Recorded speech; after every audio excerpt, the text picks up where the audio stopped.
آپ مطمئن رہیں، آپ بالکل مطمئن رہیں، میرا نوجوان ہر جگہ مطمئن رہے کہ پاکستان کے اندر ابھرنے والا وہ دباؤ جو سیاستدانوں پر آ کر گرتا ہے، اللہ نے ہمیں اس کا بھی مقابلہ کرنے کی ہمت دی۔ آپ کو بتانا چاہتا ہوں، آپ کے علم میں ہونی چاہیے یہ بات مجھے کہی گئی ہے، بالمشافہ کہی گئی ہے کہ پشتون بیلٹ میں مذہب کی جڑیں گہری ہیں اور مذہب کی ان گہری جڑوں کو اکھاڑنے کے لیے ہمارے پاس عمران خان سے زیادہ مناسب اور آدمی نہیں تھا، اس لیے ہم نے یہ صبح ان کے حوالے کیا۔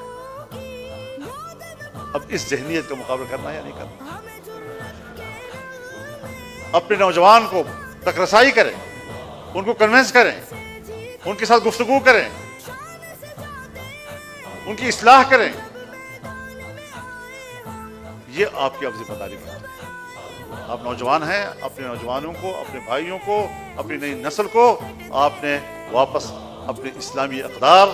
معاشرتی اقدار، آباء و اجداد کی وہ جو ہمارے پشتون برادری اور اس سوسائٹی کے اقدار ہیں ان کی طرف واپس لانا ہے۔